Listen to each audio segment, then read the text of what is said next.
Amigos, eu me volto nesta manhã para a primeira carta do apóstolo Paulo aos Tessalonicenses, no capítulo de número 5. Abra comigo em Tessalonicenses, a primeira carta, no capítulo 5, estes versículos de número 16, tão bem conhecidos, o versículo de número 18, estas palavras de Paulo àquela igreja e também a nós. Regozijai-vos sempre, orai sem cessar, em tudo dai graças, porque esta é a vontade de Deus em Cristo Jesus para convosco. Que palavras! Regozijai-vos sempre. O título desta mensagem nesta manhã é para a sua alegria.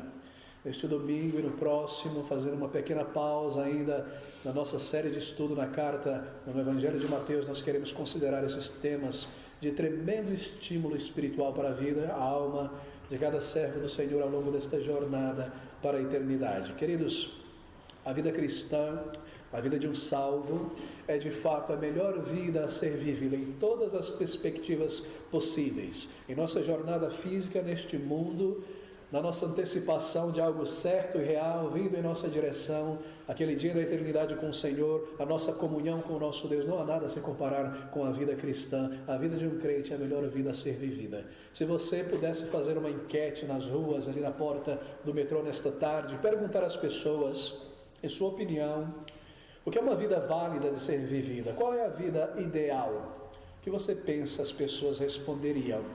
Que tipo de respostas nós receberíamos? Eu creio que se nós fôssemos opinar aqui, nós chegaremos à mesma conclusão, não é? Porque antes da conversão, nos parece que as pessoas buscam as mesmas coisas. Eu creio que as respostas seriam nessa linha. Bem, a melhor vida a ser vivida, eu creio, é uma vida materialmente próspera, sem dívidas, sem problemas a se preocupar, com tudo no débito automático, não é que ir na fila pagar as coisas, sabendo que há recursos, próspera materialmente confortável, com abundância, sem falta. Talvez essa seja uma resposta de uma parcela imensa de pessoas em nossa cidade, no Brasil e em toda parte. A vida ideal é uma vida em abundância material. Outras pessoas talvez diriam o seguinte, que a melhor vida a ser vivida é uma vida, embora materialmente estabelecida, mas uma vida sem dissabores, sem frustrações, sem perdas tristes, não é verdade? Muita gente diria isso. Outras pessoas talvez responderiam que a vida ideal seria uma vida sem enfermidade física ou mental, sem limitações para aquilo que eu quero fazer, uma vida livre, com grande vigor e energia por muitos anos. Essa seria a melhor vida a ser vivida aqui nesta jornada. Muitos têm respondido isso, e me parece que a inclinação da nossa sociedade, em sua busca, em seu trabalho, em seu esforço, é por essas coisas. Assim, se eles não dizem verbalmente, essa é a resposta na vida de muitas pessoas. A vida ideal para muitos seria riqueza, abundância, uma vida sem problemas. Outros diriam, bom, eu não me interesso por nada dessas coisas. Para mim a vida ideal seria uma vida sem problemas familiares, uma vida sem problemas no trabalho, sem desavença entre amigos, sem separações, sem brigas. Eu estou tranquilo, confortável com ter o pouco, mas eu queria ter uma vida sem dissabores, sem problemas, sem picuinhas. Talvez alguém diria, a vida ideal é tudo isso junto. E além de ter tudo isso, ter muitos dias e anos para poder gozar e viver todas essas coisas. Esse tem sido o ideal para muitas pessoas. Talvez você conviva com pessoas que na conversação dela transparece, não é? A busca por esta vida ideal. Uma vida aqui neste mundo, uma vida próspera. Mas nenhuma dessas possibilidades, nem mesmo todas elas juntas, pode jamais ser comparada à vida cristã, ao ser salvo. Porque esta vida que muitos almejam e que é promovida e vendida pela televisão, pela moda, pela música em toda parte, queridos, uma vez que essas coisas que nós obtemos partem, se vão, não estão mais ali, saúde, segurança financeira, uma poupança roubada pelo governo, uma unidade familiar que não se mantém colada, amigos que se vão não voltam mais, então lá vai pelo ralo aquela vida ideal. Ela dura muito pouco, não é verdade? Porque ela está baseada em pessoas, objetos, coisas, ideais. E além disso, imagine que é impossível, na verdade, talvez 1 em 1 bilhão de pessoas tenha vivido uma vida assim, num recanto distinto, rico, numa ilha, filho de algum príncipe, algum rei, com saúde, com vigor, o intelecto emancipado, tendo acesso à informação, tantas e tantas coisas. Ainda que fosse possível uma vida assim, ela seria muito breve e logo ela chegaria ao fim. Porque a morte é um destino final para o ser humano aqui em seu estado físico. A morte traz o final, a morte engole todas estas coisas, sonhos, projetos, provisões, e às vezes a morte chega muito, muito cedo, não é verdade? E nos leva embora tantas coisas, tantas e tantas coisas. Eu gostaria de informar ao amigo que nós não tiramos foto durante o culto para não interromper a mensagem da palavra de Deus, por gentileza. Queridos, volte comigo novamente para este ponto aqui. O que é uma vida ideal? O que é uma vida digna de ser vivida? Pense comigo por um minuto. Todos nós almejamos algo mais nesta vida. Mas quando você pega todas estas coisas possíveis e põe neste prato da balança, e no outro prato você coloca ali a vida cristã, o peso da vida cristã não pode ser passado em comparação com qualquer coisa nesta vida. A vida cristã de uma pessoa convertida é a melhor vida possível a ser vivida na face da terra. Embora ela não seja isenta de dificuldades, embora ela não seja isenta de provações, de murmurações, de enfermidades, de reclamações às vezes legítimas, genuínas, a vida cristã é uma vida que possui propósito, uma vida que possui verdadeiro sentido e segurança, e é uma vida que possui, veja você, segurança espiritual para além do túmulo, algo que você não pode encontrar, comprar, merecer nesta vida passageira, física, material. Certeza da ressurreição dentre os mortos, o amor e o sorriso de Deus, conhecer a Deus que te criou, conhecer e entender o propósito e o significado do porquê você está aqui, e saber que ao final desta jornada não há um grande, imenso ponto de interrogação, mas a certeza, luz, verdade, um novo lar, na presença do Senhor, saber para onde você está indo, saber que você é conhecido e amado por Deus. Um Deus que gera, que planeja toda a sua jornada, um Deus que cuida, que preparou as alegrias, que preparou os confortos, que preparou o nosso treinamento, ser guiado por Deus, ser conhecido e amado por Deus, disciplinas necessárias que nos ganham de volta deste mundo para Ele, o amor e o conforto que é andar na presença do Senhor, amigos e irmãos com quem compartilhar esta jornada até o final, um Deus que planeja todas as coisas e que através de muitas situações várias pelas quais nós devemos passar, nós iremos provar e conhecer a Deus de uma maneira que nós não conheceríamos de outra maneira. Que vida desconhecida por aqueles que não têm o Salvador, por aqueles que não experimentaram esta conversão. É um fato, você sabe disso, que pessoas não salvas, eu usaria o termo não crentes, na maioria das vezes, só conseguem permanecer por muito tempo alegres, contentes, quando as coisas vão bem. Mas o crente é aquela pessoa que consegue manter o contentamento e a alegria quando as coisas vão bem e quando as coisas não vão bem. Porque o crente, ele tem algo, lhe foi dado algo que o não salvo não possui. Ele possui o Espírito Santo de Deus e ele possui promessas tão reais e verdades tão concretas e permanentes que isso lhe estimula a tal maneira que quando ele tem essas coisas e compara essas coisas com as dificuldades em volta, tudo mais ganha uma perspectiva correta em relação à grandeza do que ele tem, do que ele é em Cristo Jesus. Quem jamais tem isso, senão um crente em Jesus Cristo? Queridos, é a razão disso, dessa nossa certeza, dessa nossa segurança, está aqui, registrada nesses 3 breves e curtos versículos, o versículo 16 ao versículo de número 18. Veja comigo mais uma vez. Por isso, assim dizendo, tendo em vista tudo isso, regozijai-vos sempre, orai sem cessar, em tudo dai graças. Pense comigo, esses 3 versículos aqui são maravilhosos. Aqui estão 3 declarações enfáticas, são bastante enfáticas, não é? Regozijai-vos sempre, orai sem cessar, em tudo dai graças. São bastante enfáticas. São 3 grandes motivos espirituais, se você prefere assim. 3 grandes motivos espirituais para a nossa alegria, certeza. Essas palavras são desafiadoras, não é? São muito desafiadoras. Quando você lê essas palavras do apóstolo Paulo, não se sinta constrangido em imaginar, parece que Paulo está sendo um pouquinho infantil, superficial aqui. Ele quer que eu me regozije no meio de tanta coisa, dificuldade, saia por aí com um sorriso alegre, andando para cima e para trás, orando sem cessar. Não.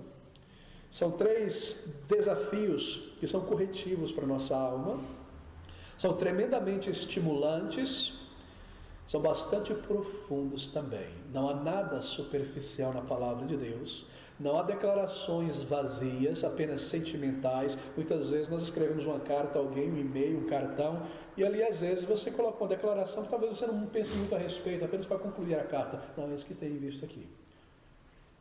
Aqui é grande poder, a dinamite para as nossas almas aqui, um mundo tão triste e opressor como esse.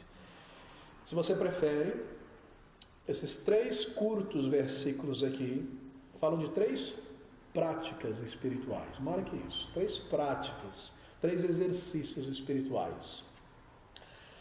Práticas que você deve manter ao longo de toda a jornada, de toda a vida cristã, ao longo de toda ela.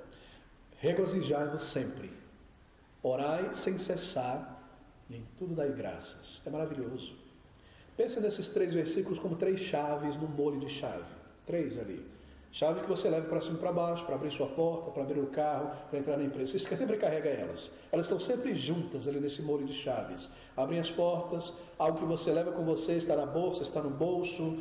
São práticas poderosas, essa é a ideia. Estou tentando trazer à sua mente o que está por trás desses 3 versículos. Esses 3 versículos se destacam dos demais, do 19 em diante. Parece que eles foram incrustados ali, como um grande poder. Eles servem para qualquer tipo de pessoa, qualquer tipo de personalidade. Não é somente para um tipo de personalidade, não. A gente é levado a se enganar. Esse versículo é só para pessoas que estão mais inclinadas a estarem alegres, joviais, contentes. Não. Serve a qualquer tipo de pessoa e qualquer tipo de personalidade. Há algo nesses 3 versículos para a pessoa que está inclinada, por exemplo, à melancolia. Há algo aqui para uma pessoa assim. Há algo também para aquela pessoa que é demasiadamente otimista e assim um pouco superficial, porque perde a realidade das coisas. Há algo para essa pessoa também nesses 3 versículos. E aqui há algo para pessoas em todas as condições da vida espiritual, ao longo de toda a jornada, em cada época. É por isso que é maravilhoso esses 3 versículos. São exortações, meus queridos, que têm a ver com a alma do crente, a alma de um servo de Deus. É a vida interior de cada crente. É isso que está diante de nós aqui. Marque isso. Em cada um de nós, ou melhor, cada um de nós aqui nesta manhã, ninguém está isento, precisa desses 3 versículos, dessas 3 chaves, de tê-la pendurada com você no bolso, levando para cima e para baixo, porque elas foram colocadas por nosso Deus, nosso Pai amado, celestial aqui para nós, porque Ele conhece a nossa jornada. Ele conhece cada lombada, buraco no caminho até o final de cada crente que Ele salvou. Por isso Ele nos deu esses 3 versículos maravilhosos, incrustados aqui. Eu estou tentando separá-los no contexto de propósito, para nós colocarmos um holofote sobre eles. Bem, nós iremos considerar nessa manhã esses 3 versículos, mas permita-me corrigir um problemazinho na tradução aqui. No versículo 16, nós lemos regozijai-vos sempre. Na verdade, no grego, o sempre vem no início. Sempre regozijai-vos. A mesma coisa acontece no versículo 17. Sempre orai. E na língua grega, é muito interessante, eu não sei porque os tradutores não fizeram isso aqui. Aquilo que vem primeiro numa sentença, numa frase, é para dar ênfase. Em português a ênfase está mais ou menos no tom da voz, não é? No grego a ênfase no texto está no que vem primeiro. Sempre, continuadamente, regozijai-vos. Sempre, continuadamente, orai. E o mesmo se aplica aos demais versículos. E esse é um ponto interessante. Sempre orai, estando sempre em oração, a ênfase está na continuidade. E essas 3 palavras, ou melhor, essas últimas palavras do versículo 18, elas se aplicarão não só ao versículo 18, mas ao versículo 17 e ao versículo 16, porque esta é a vontade de Deus em Cristo Jesus para convosco, o quê? Que você esteja sempre regozijando, sempre orando e sempre dando graças a Deus. Percebeu a estrutura do versículo? Isso nos auxilia agora a seguir através dele. Bem, no passado, isso era muito belo, me lembro quando era criança, havia uma prática entre o povo de Deus, sobretudo no interior, de pendurar nas residências quadros, molduras, com textos bíblicos. Raramente você vê isso hoje, não é? Quando você entra na casa de um crente, Você raramente vê um texto impresso e colocado ali numa moldura. E o povo de Deus no passado tinha o costume de dividir em 3 famílias de textos sendo escolhidos. Havia um texto ali que era direcionado à pessoa que entrasse não convertida, um texto evangelístico, inteligentemente escolhido, impresso, colocado numa moldura, para que o não crente, quando entrasse, alguma coisa lhe falasse da palavra de Deus. Outras vezes era um texto dirigido ao crente, texto de encorajamento espiritual, colocado ali na moldura. Outras casas, colocavam um texto ali, tentando desafiar a vida cristã para uma vida mais voltada para o Senhor. Era normalmente nesses 3 grupos de textos que o povo de Deus no passado escolhia um versículo. Eu tenho a impressão que os pentecostais fazem isso, mas mais por uma razão esotérica, mística, né? Uma espécie de bênção para um texto na casa, alguma coisa assim. Mas no passado era comum o povo de Deus ter esses versículos colocados belamente ali numa moldura, fácil de ler, dirigido a um não crente que viesse, a um crente de encorajamento, ou a si mesmo, né? Para levá-los a viver uma vida mais voltada ao Senhor. Eu creio que isso é uma prática muito bela, que precisa ser restaurada. Mas se você deseja um versículo ou um texto para colocar numa moldura, aqui está: regozijai-vos sempre, orai sem cessar, em tudo dai graças. Você percebe a glória desses versículos? São tremendos. 3 chaves, 3 exercícios espirituais para a vida cristã. Estão todos aqui. Bem, se você não colocar numa moldura, escreva ali no topo do seu diário, do seu celular, alguma coisa que você diariamente olha para ele. E veja essas palavras, porque elas falam conosco em cada situação, elas regulam a nossa vida, e esse texto nos ajuda tremendamente. Estão aqui como esses reguladores, não é? Da nossa vida espiritual. Não sei o que você deve ter na biologia para regular o sistema de defesa, mas aqui está alguma coisa que trabalha assim nossa vida ao longo dessa jornada. Esses 3 versículos são tremendos. Meus queridos, versículo de número 16, então. Regozijai-vos sempre. Antes que você pense que Paulo está dirigindo isso aqui a pessoas que estão regradamente vivendo sobre a face da terra, deixe-me lhe mostrar para quem ele está escrevendo. Capítulo 1, versículo 6. Paulo, Silvano e Timóteo, a igreja dos Tessalonicenses em Deus, versículo de número 6 agora. E vós, igreja dos Tessalonicenses em Deus, esses crentes daquela igreja na Ásia, e vós fostes feitos nossos imitadores e do Senhor, recebendo a palavra em muita tribulação, com gozo do Espírito Santo. Veja, quando Paulo está dizendo aqui que eles receberam a palavra em tribulação, quando ele foi evangelizar aquelas pessoas naquela cidade de Tessalônica, eles creram na mensagem. O resultado foi grande perseguição, grande afronta dentro do lar, no meio familiar. Pais que viraram as costas para filhos e filhas, pessoas que foram expulsos do seu local de trabalho. Eles receberam a palavra de Deus com muita tribulação e muito teste, mas eles receberam a palavra de Deus. Crentes que receberam o Evangelho debaixo de tribulação. Isso é importante para nós, porque Paulo não está escrevendo a pessoas que não tinham nenhuma dificuldade na vida e poderiam facilmente puxar um sorriso e orar em qualquer momento. Não. Eles tinham razões para estarem tristes e abatidos, mas eles estavam alegres. Talvez alguns daqueles homens e mulheres, ao serem convertidos, foram expulsos do seu local de trabalho. Você se recorda que no período antigo, na Grécia, Roma antiga, cada ofício, cada trabalho tinha o seu Deus específico. E as pessoas sacrificavam. Se você era um marceneiro, um carpinteiro, um ourives, o que quer que seja, você tinha a sua divindade que protegia. Não é? Daí que o catolicismo romano herdou esse negócio de padroeiro disso, daquilo, do construtor, do navegador, do paganismo. E se você é um crente em Jesus Cristo, você viraria as costas àqueles ídolos e por essa razão você seria expulso. Muitos deles provavelmente estavam em situação difícil aqui neste momento. Outros experimentaram opressões no meio do lar, na família. Recentemente conversei com um pastor que era espírita e ele disse que quando ele foi salvo, ele sofreu grande perseguição dentro do seu lar por conta de seus pais espíritas. E outros tantos têm enfrentado a mesma coisa. Pessoas rotuladas com nome de desprezo, com chacota, com brincadeira no local de trabalho. Muitos lançados fora de sua profissão. No versículo 14 do capítulo 2, você lê essas palavras, 2,14. Porque vós, irmãos, haveis sido feitos imitadores das igrejas de Deus que estão na Judeia, que estão em Cristo, porquanto também padeceste de vossos próprios concidadãos, como eles sofreram em Jerusalém. Sofreram todas estas coisas que os judeus lhes fizeram a eles. Vocês se tornaram participantes das mesmas aflições que aqueles primeiros crentes lá no dia de Pentecostes sofreram, que foram abusados e perseguidos. Vocês também, e receberam a palavra de Deus em vossos corações. E aqui está então, que sofrimentos, que aflições, que preço a ser pago. Será que alguém se reconhece nisso aqui, pelo menos minimamente? Paulo está dizendo essas palavras para pessoas que sofreram após a sua conversão. E aqui estão essas palavras: regozijai-vos sempre. Eu creio que eram crentes bastante pobres também. Veja o capítulo 2, versículo de número 9.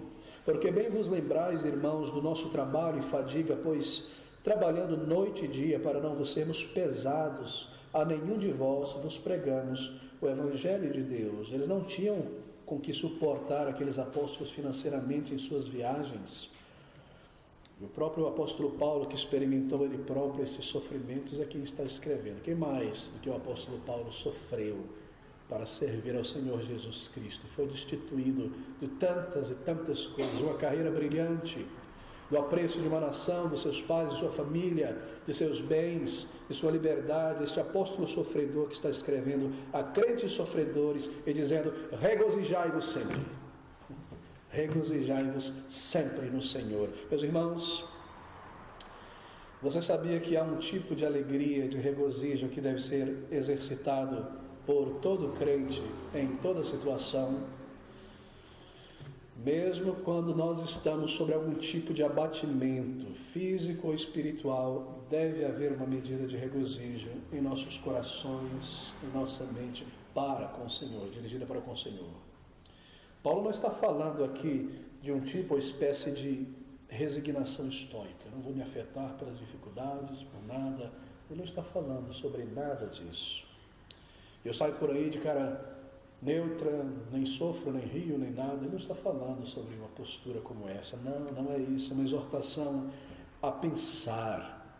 É uma exortação a processar a situação que nos tomou sob a luz de certas verdades imutáveis, concretas, reais, permanentes. Sobre a luz da vida cristã e de todas as bênçãos que nós temos agora em Cristo Jesus. Tudo que é nosso em Cristo Jesus. Esse é o desafio. Este é o chamado. Paulo não está falando de ter bom humor apenas. Não é questão de bom humor. É algo muito melhor. É algo muito maior do que o sentimento de bom humor. Porque a palavra aqui é regozijo, ou gozo. Algo que dura, algo que permanece em nós. É uma espécie de um contentamento sóbrio.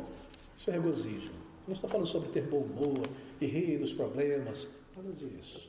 É um contentamento interno, sóbrio, real. Obviamente, isso não quer dizer que nós nunca estejamos entristecidos. Também não é isso. Nem pesados de espírito, como se nós nunca tivéssemos desapontamentos na vida. O que está em vista aqui nessas palavras é um regozijo, uma alegria, uma atitude de contentamento que consegue sobreviver, continuar ao lado de grandes desapontamentos. E muitas vezes modificar e abrandar esses desapontamentos e nos permite passar por eles. É isso que ele tem em vista aqui. E isso foi dado por Deus para um crente. O crente tem isso. Mas ainda assim, Paulo não está falando de um regozijo, de uma alegria superficial, autoengendrada, sem base, sem razão. Porque haverá muitas pancadas dolorosas na vida cristã. E se você ainda não experimentou elas, você irá experimentar. Sejam enfermidades difíceis, sejam decepções com pessoas, sejam tantas e tantas coisas que virão, desapontamentos, e elas nos afetam porque nós não somos pessoas frias, estoicas, mas ainda assim deve haver um tipo de gozo e alegria não superficial que sobrevive ao lado, juntamente com as situações difíceis. E as influenciam e as modificam em grande medida, e você deve regozijar através delas também. Bem, você regozija-se na dificuldade, não por causa dela, mas através dela, porque você balanceia as coisas. E em tua mente, em teu coração, você balanceia as coisas, e você se lembra: eu sou uma pessoa salva, garantida a minha conversão. amado por Deus. O meu destino eterno é seguro, eu posso orar ao Senhor, que ouve a minha oração. E eu estou junto com o povo de Deus, experimentando o vitupério de Cristo. Eu não sou o único crente neste mundo, passando por essas dificuldades. E quando você está enterrado, às vezes, em dificuldades, você deve se regozijar também. Porque você balanceia as coisas. E você se lembra que é uma pessoa salva, transformada, o teu destino eterno está selado por Deus. Quando você se vê enterrado em autocomiseração, você deve racionar essas coisas e se regozijar também. Queridos, você percebe as suas falhas, elas te entristecem. Você vê e olha, os teus pecados são tantos, e você é tão devagar, às vezes, para progredir na fé e vencer esses velhos pecados e falhas, e tudo isso te põe lá embaixo, um sentimento de tristeza por causa desses pecados. Mas você se lembra também que você já foi salvo. Você se lembra também que o teu nome está escrito no livro da vida. Você balanceia essas coisas em tua mente. E você se lembra que você já teve tantas respostas de orações reais e tantas bênçãos em tua vida. Você traz essas coisas à tua mente, então você se regozija no meio da tristeza por tuas falhas e pecados. Regozijai-vos sempre, sempre, diz o Senhor em sua palavra. É isso que Ele está dizendo aqui. E esse regozijo será o resultado, então, do seguinte exercício. Você reflete, você contempla coisas espirituais. Você deve fazer isso, porque o resultado será disso. Você conta as bênçãos. Conta em sua mente, uma após a outra, vá se lembrando. Você pesa a gravidade dessas bênçãos, coisas que você jamais conseguiria por si mesmo. E você percebe quão mais numerosas e maiores são elas do que as dificuldades e os dissabores externos que vêm a você, ou que se levantam de dentro de você por um coração sincero que quer viver uma vida mais perfeita diante do Senhor, e uma maior luta contra o pecado. Você considera essas coisas ao longo termo e observa o que o Senhor pode também estar fazendo através das dificuldades para te treinar, para tirar de tua vida certas dificuldades.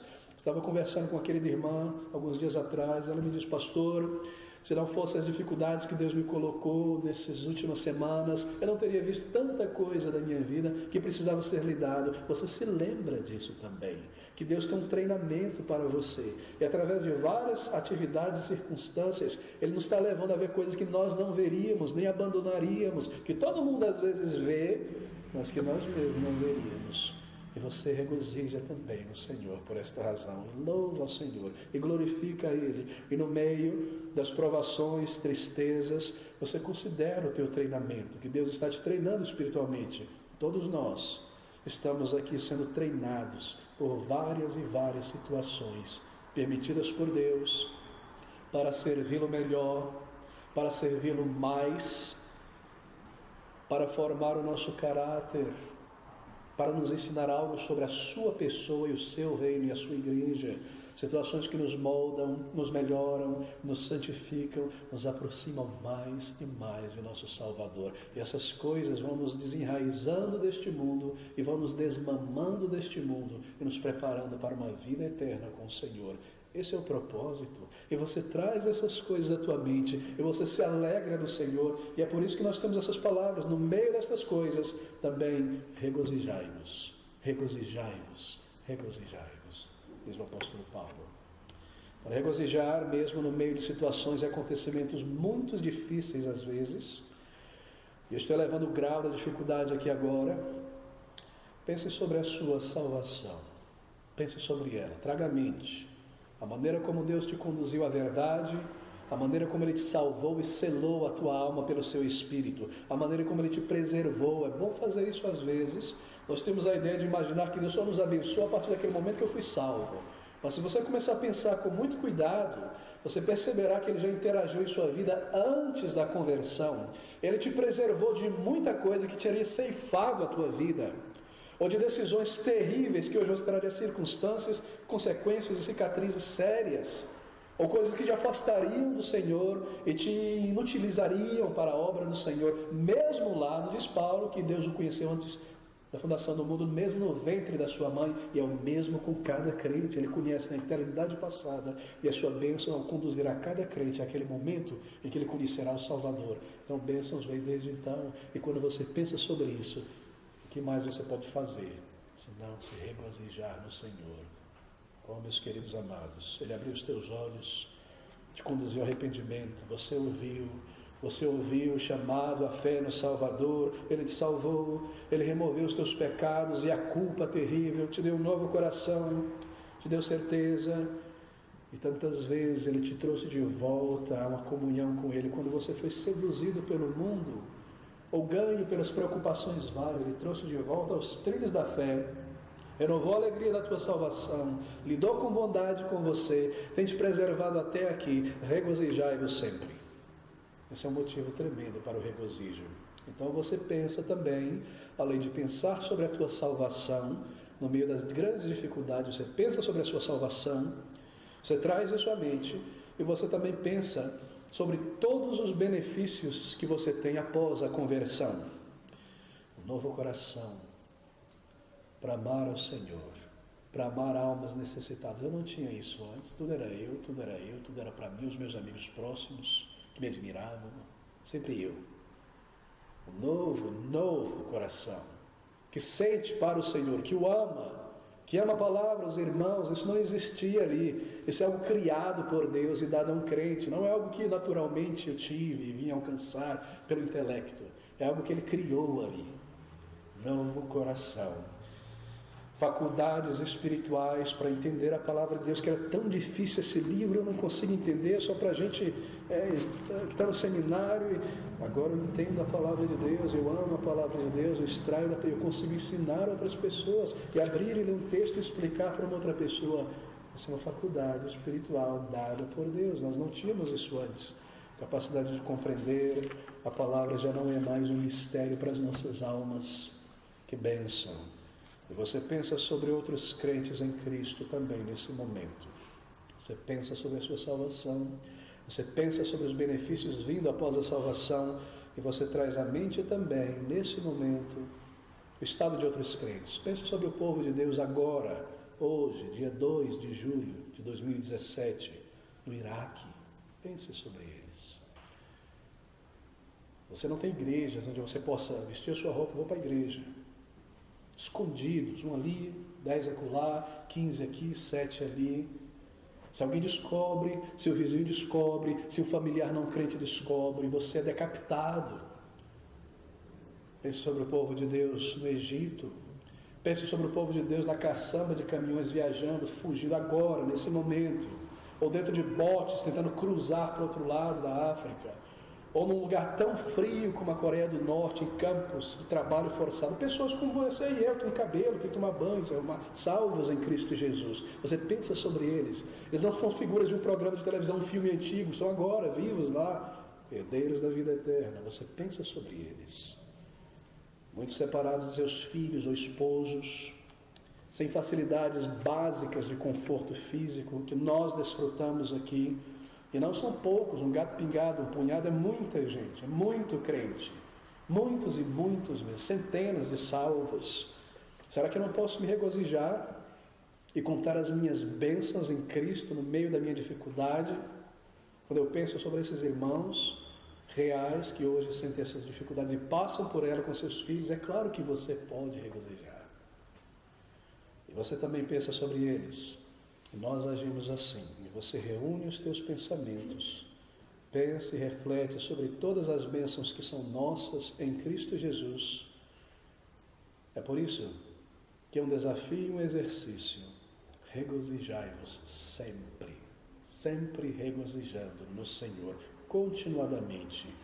Nós devemos sempre, em tempos de dificuldades, quando estamos lá embaixo, quando não sabemos como vai ser o amanhã, sempre regozijando no Senhor. Há motivos inúmeros, contínuos. Nós precisamos trazer as nossas mentes, os nossos corações, então regozijar no Senhor. E você se regozija também nas oportunidades no fato de que você pode orar ao Senhor. Você pode agora dirigir a Deus uma oração que é ouvida nas câmaras celestes e atendida por Deus. Se você pensasse por um pouco sobre isso te levantaria tremendamente. Poder orar ao Senhor, a Deus, um ponto, microscópio no universo como eu, dirigir a uma oração que é ouvida ao Senhor e respondida ao eterno Criador de todas as coisas. Isso te faz regozijar no Senhor. Você pensa sobre as suas oportunidades e benefícios, o fato de que você pode testemunhar do Evangelho de Cristo a outras pessoas, e conforme você explica com sinceridade a palavra de Deus, em santo temor, Deus pode tomar a tua palavra e levar aquela pessoa, lançá-la nessa jornada para a vida eterna. Isso é algo miraculoso, algo de outro mundo. Nós pensamos sobre isso também. Nós oramos por oportunidades. Há tantos lugares onde as pessoas choram por oportunidades de falar de Cristo e não podem. Elas clamam a Deus por essas oportunidades. E você pensa sobre isso. As oportunidades que você tem. Então você pode se regozijar no Senhor também. Queridos, e sempre diga a si mesmo: o que seria de mim? O que eu poderia fazer se não fosse o meu Salvador? Se não fosse o Senhor, meu Deus? Se não fosse Cristo? Sem esse conforto que eu estou privado nesse momento agora, material ou emocional, eu consigo ainda viver. Mas o que eu faria sem Cristo? Sem este bem material que eu não tenho acesso e que eu precisaria para tantas coisas e que é difícil estar sem Ele, eu consigo viver ainda. Mas o que eu faria sem o meu Salvador? Sem essa medida completa de saúde, eu ainda consigo andar e seguir em frente, mas onde eu estaria sem o Senhor Jesus Cristo, meu Salvador? Então você regozija-se no Senhor. E você pergunta a si mesmo, neste mundo de tantas pessoas, quem seria a pessoa com quem eu possa andar, aprender, servir essa pessoa por toda a capacidade dela, por todo o benefício que ela pode trazer à humanidade, à minha área do conhecimento, alguma figura nesse mundo, algum grande intelectual, legislador, filósofo, algum grande líder? Não. Todos os homens profundamente imperfeitos e frágeis. E toda a fama que possuem dura por um período e logo se desvanecem. Mas o Senhor Jesus é o eterno Filho de Deus.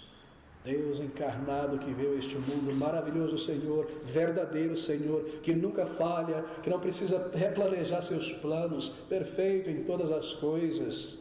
Quem então é levado nessa vida superior para me depositar a minha confiança, segurança, estudá-lo e andar com Ele, servi-lo, estar ao seu lado, senão o meu Salvador, e Ele logo voltará, e Ele logo estará aqui presente, eu o verei com os meus olhos.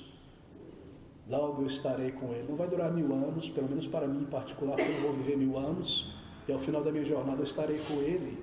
Então tenha certeza que em 40 anos você o verá, ou 50, ou 10. Logo eu estarei com Ele, meu Senhor. Que mais eu poderia servir? Quem lidará com esse mundo e trará a justiça perfeita? E você tem motivos para regozijar no Senhor quando você olha em volta o estado desse Brasil. Ele é Senhor. Ele domina e Ele conhece. E você se regozija em Cristo ao pensar sobre isso. Bem, meus queridos, eu penso sobre como Ele está lidando também com a vida de outras pessoas. Você pensa nos atos do Senhor Jesus Cristo, na palavra. Você pensa em suas palavras, em seus planos. Você pensa na salvação que Ele alcançou para milhões de pessoas. O testemunho que você ouve sendo lido deste púlpito, às vezes, de pessoas sendo salvas. Ele trabalhou na minha vida e na dela também, da mesma maneira. E na dele, e na daquele lá, e de outro. O seu amor tão grande que Ele está fazendo hoje para salvar e transformar tantas pessoas. Como você estaria vivendo hoje se Ele não tivesse intervido? Eu talvez não estaria aqui com vocês. Onde você estaria hoje se Ele não tivesse intervido em tua vida? Você pensa nos irmãos e irmãs em Cristo que você tem.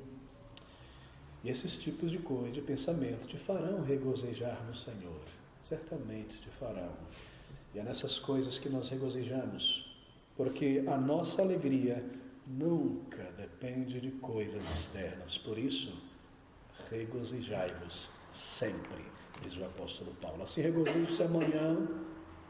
Na primeira provação, não caia em pedaços, não desmorone em autocomiseração, em temperamento explosivo, não se entregue à murmuração, a esses pensamentos voltando e voltando e voltando. Não fique dentro do poço da comiseração, andando em volta, em círculo, em círculo. Racione essas coisas em sua mente. Pense sobre elas. Você tem muito, muito pelo que se regozijar no Senhor. Você deve trazer essas coisas à sua mente e considerá-las. Então você se lembra do texto lá na parede ou no diário. Regozijai-vos sempre. Você faz isso. E ora ao Senhor, e louva ao Senhor, e se alegra no íntimo para o Senhor, para com o Senhor. E você considere e pondere de uma maneira inteligente, colocando essas coisas em perspectiva. E esta é a primeira chave para uma vida espiritual vibrante, esta chave que você carrega para cima e para baixo. Regozijai-vos sempre, sempre. Mas há uma segunda chave a ser colocada nesse molho, está no versículo de número 17. Regozijai-vos sempre, orai sem cessar. Mais uma vez, sem cessar orando, continuadamente orando, incessantemente orando. Bem, o que obviamente Paulo não está dizendo é que você não deve orar sem parar, para trabalhar, para se alimentar, para tomar banho, para cuidar da vida. Não é isso que ele está dizendo. Ele está falando sobre oração persistente, oração regular. Nesse sentido, então, em todo tempo, toda jornada. Há mais de uma palavra no Novo Testamento que é traduzida como oração. Mas a palavra que é usada aqui por Paulo, ela é bastante abrangente. Ela fala ou ela abraça todos os tipos possíveis de oração que pode ser feita ao Senhor. A oração, que às vezes é bem específica, e Paulo usa o termo intercessão, outro termo no grego. Mas esse termo aqui encompassa também intercessão e todo tipo de oração possível. São orações de petições, são orações de arrependimento, são orações de intercessão, são orações de gratidão. Todo tipo de oração está incluída e você irá a Deus em todas as situações. Por isso, continuadamente, sem cessar, são orações de emergência. Quando o tentador vem, quando tentações se lançam sobre você no caminho, ou se levantam dentro de você da velha natureza, uma oração de emergência, dirigida ao Senhor, em poucas palavras, do profundo do coração, um contato real com o Senhor, a orações de intercessão. Às vezes nós somos movidos a orar e interceder por algo, isso vem do Senhor. Todos os tipos de oração. Eu espero que você se recorde dessas coisas de tempos em tempos. Ore pela causa de Cristo, pelo progresso dessa igreja, pelo avanço dela, pelo crescimento espiritual de cada alma aqui presente, pela conversão das crianças, pelo avanço das necessidades materiais. Ore por isso, interceda, traga isso diante do trono de graça de nosso Deus. Meu querido, marque essa regra de ouro, ela é muito importante. Quando a última coisa que você sente fazendo é orar, talvez seja o momento que você mais precisa orar. Não sei se você já experimentou isso e percebeu depois. Quando você mais se sente cansado para orar, mais relutante para orar, preocupado com coisas, é quando você mais precisa espiritualmente vir diante de Deus. Essa é uma regra de ouro.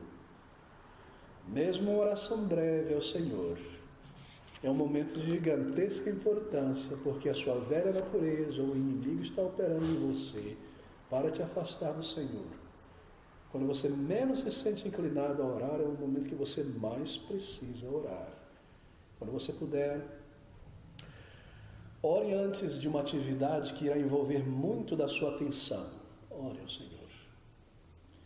É claro, ore sempre quando você perceber uma resposta à oração. Sempre ore. Você percebeu uma resposta a uma oração, ore ao Senhor. Louve, agradeça, ore, identifique e afirme isso diante dele. Expresse o seu amor pelo Senhor Jesus Cristo ao orar. Expresse o seu amor por Ele. Diga isso ao Senhor, a sua gratidão. A menos que você constantemente reconheça e afirme a mão de Deus em sua vida, a presença de Deus em teu caminho, Satanás te tornará uma pessoa orgulhosa. A menos que constantemente você esteja reconhecendo o Senhor conduzindo, Ele insuflará o teu ego. Essa é uma realidade na vida cristã. Ore para conquistar e vencer pecados que voltam, que são tendenciosos. Ore para vencê-los. Traga isso diante do Senhor. Você nunca vencerá o pecado sem oração séria e contínua. O pastor me disse que convidou um pastor muito conhecido aqui no Brasil para trazer uma palavra em sua igreja.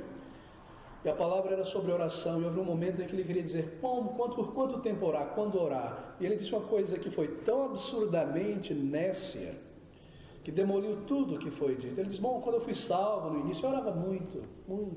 Mas agora eu oro quando eu estou na moto, na fila do banco.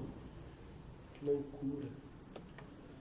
Essa é uma declaração de grande tolice, porque orar não é apenas um ato mecânico, um exercício frio, sem sentido, uma ação mecânica e litúrgica. Orar é vir diante do Senhor. Como você confessará os seus pecados a Ele se você não ora? E rogará por graça se você não ora? Eu oro só quando eu estou na fila do banco, antes da refeição. Orai sem cessar, continuadamente, em todas as circunstâncias. Oração é algo maravilhoso, porque no plano de Deus para o nosso treinamento, ela produz certas coisas necessárias, importantes, que nós não iremos alcançar muitas vezes por nós mesmos. A oração, por exemplo, ela produz humildade. Se há algo que produz humildade, é a oração. Porque se nós oramos com frequência por auxílio, por suprimento de nossas necessidades, por confissão de pecados, por outras pessoas, isso traz um senso profundo da nossa pequenez. Continuamente eu estou pedindo, eu sou um pedinte, eu não tenho nada. Não é? A oração nos coloca no lugar certo, nos faz ver que tudo que nós temos vem do Senhor. A oração cria isso na alma. A oração nos mantém em um estado de realidade, que nós não somos tão fantásticos como nós imaginamos, às vezes o nosso ego quer nos dizer. Em contraste, quando nós oramos, nosso orgulho se insufla, nós confiamos em nossas próprias habilidades e coisas desse tipo. A oração também, ela promove arrependimento. Porque o próprio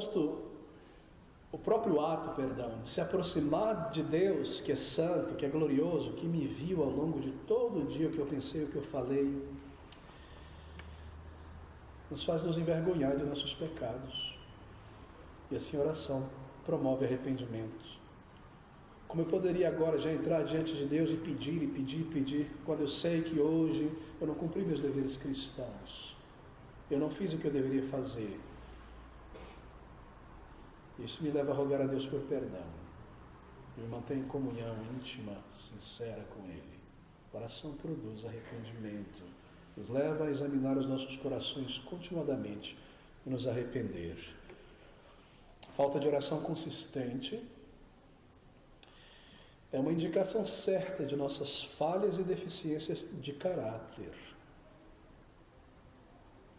Porque quando eu estou na presença do Senhor continuadamente, a sinceridade é mantida. Há falha de caráter em alguma área vital da vida cristã. Há desonestidade, falta de integridade tomando gradativamente lugar na minha vida. É porque a vida de oração se tornou inconsistente. Você sabe muito bem disso. E quando nós estamos nos permitindo certas atitudes contrárias ao Senhor, nós oramos menos para não ter que chegar diante dEle. A rebelião querendo entrar no coração, então a falha na oração. A frieza e desânimo espiritual, porque o crente não tem buscado um acesso contínuo ao trono da graça de Deus. Oração é tudo para um crente genuíno. Oração é como óleo que permite o motor se movendo sem atrito, sangue em nossas veias, espirituais, a comunhão com o Senhor. Eu já mencionei isso tantas vezes, aquela grande frase de Spurgeon: você deseja poder para vencer a velha natureza, poder para vencê-la, aquelas inclinações, falei como deveria, pensei como deveria, respondi como não deveria. Você deseja grande poder, então ore muito, porque muita oração, muito poder, pouca oração, pouco poder, nenhuma oração, nenhum poder contra a velha natureza. E essa é uma realidade inescapável. Faz parte da sabedoria de Deus que tinha dado ao seu povo a oração e esse acesso ao seu trono de graça. Já mencionei a ilustração daqueles dois pais, não é? Muito ricos, criaram seus filhos, eram vizinhos, uma cerca baixa, dividia a casa um do outro, bem ricos, os meninos receberam tudo que tinha na vida e chegou a idade de irem para a escola. E naquela época você ainda tinha internatos, onde a criança ia, passava de 2, 3 anos, internado. Os dois pais, né, enviaram seus garotos para o internato e de vez em quando eles se encontravam na cerca para bater um papo ali, para papear. E um pai disse ao outro: mandei meu filho e já tem 3 semanas, eu também enviei o meu. Eu recebi uma carta de meu filho, disse o pai me dizendo como ele está indo, o que ele está fazendo. E o outro pai: não recebi nada de meu filho. 4 semanas passaram, eles voltaram, 3 semanas passaram, voltaram a conversar ali novamente no jardim, cortando a grama. E aí, como é que está teu querido garoto? Eu muito bem, recebi outra carta dele semana passada, ele está fazendo isso, envolvido nisso, está aprendendo isso. E aquele outro pai já começou a ficar meio triste, que não recebeu nada do seu filho, nenhuma informação. 5, 6 semanas já tinha passado, 2 semanas depois estavam os pais ali conversando de novo, e meu filho mandou outra carta, e agora é isso. E de repente a impaciência do pai B levantou: e eu não entendo meu filho. Eu dei para aquele garoto tudo que ele precisa: roupa, tênis, calçado, todo o material, mesado para ele passar os próximos 3 meses. E o pai disse: eu não fiz nada disso. Eu dei para ele somente dinheiro para 3 semanas, para quando acabasse ele me escrevesse uma cartinha. E é isso que o Senhor faz conosco. Ele vai nos dar a medida necessária de graça para nós usarmos para cada dia, para nós entrarmos na presença dele em oração. Isso é parte da sabedoria de Deus, em manter os seus filhos e filhas junto dele, em comunhão e ganhar os seus corações deste mundo. De outra maneira, nós seguiríamos sem entrar na presença do Senhor. Ele é um Pai de misericórdia, um Deus bondoso, de amor e graça. Isso está aqui. Orai sem cessar. Esta é a segunda chave espiritual a ser carregada nesse chaveiro, para cima e para baixo, ao longo dessa jornada cristã. Porque é importante, queridos, a oração deve ser contínua e persistente. Ela deve ser persistente. Eu me lembro de um pastor mencionar sobre uma senhora que veio a ele e dizer: pastor, eu tenho orado pelo meu filho há tanto tempo, pela conversão dele. E eu oro por ele, até um dia que caiu a ficha e eu parei: mas espera aí, eu só tinha orado pelo meu filho, nada mais. Então ela começou a orar por outras pessoas, e pela igreja, e por tantas outras coisas. Ela partiu para a eternidade. E o filho dela veio à conversão 2 anos depois do falecimento dela. E naquele grande dia, quando ele subir, quem sabe ela não estará lá surpresa para receber o seu filho. Oração deve ser persistente, ao longo de muitos anos, confiando no Senhor, dependendo do Senhor, instando, insistindo em oração, clamando por almas.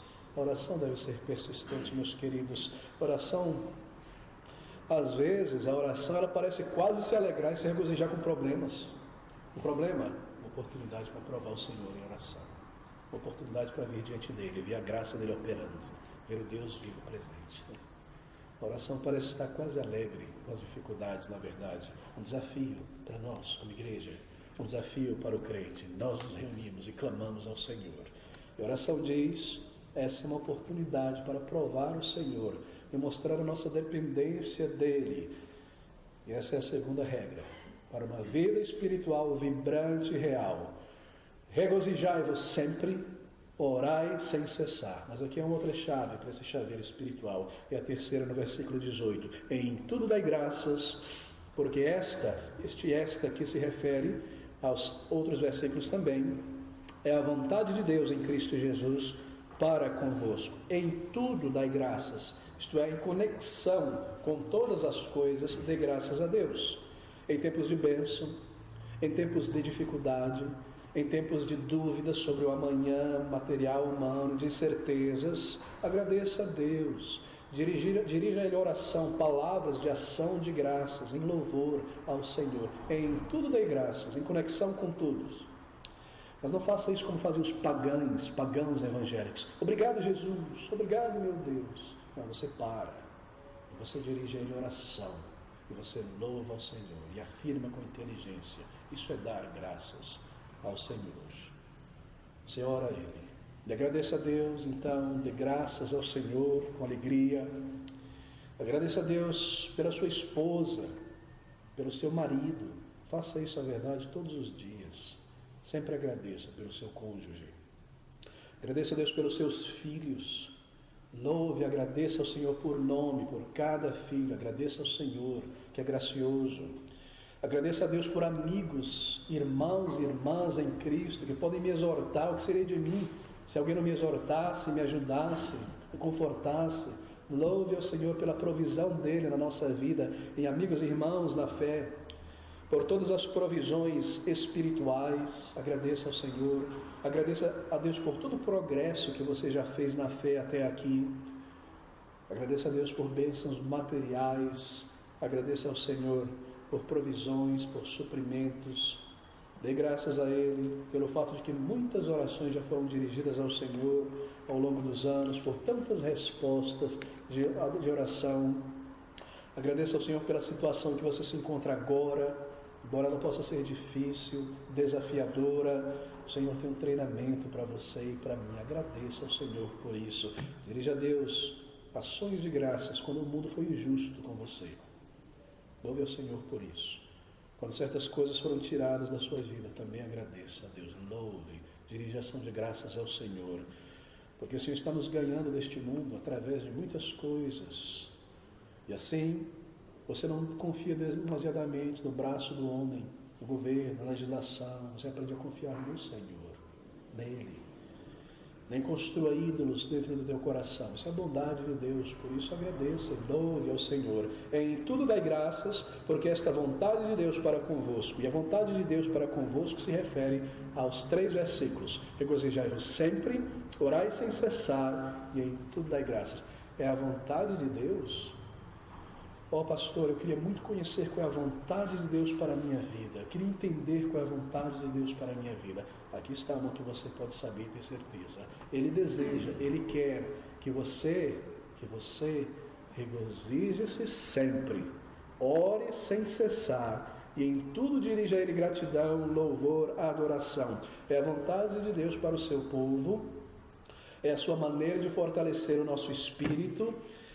Você cresce na fé, você pensa sobre essas coisas, você se aproxima do Senhor, esse é o método dele, a tua fé, o teu amor, a tua devoção é fortalecida. 3 regras, eu concluo aqui, para uma vida espiritual vibrante, a ser carregadas a cada dia com você. Regozijai-vos sempre, orando continuamente em relação a tudo, louvando e dando graças ao Senhor. Por tantas bênçãos, para a sua alegria, para o seu conforto, estão esses versículos aqui. Apóstolo Paulo, eu vim aqui hoje em tua casa descobrir que o Senhor está residente aqui em Roma, em sua prisão domiciliar. Eu sei, Paulo, que o Senhor é um grande apóstolo. Eu não estou muito bem, eu estou lá embaixo, eu vou puxar uma cadeira, eu vou me sentar. Eu estou pronto a ouvir todo o conselho e a demonstração que o grande apóstolo do Senhor tem a me dizer. Eu estou pronto a passar aqui horas a fio para ouvir tudo o que o Senhor tem a me dizer. O que será que ele diria a essa pessoa neste momento? Regozijai-vos sempre, orai sem cessar, em tudo dai graças.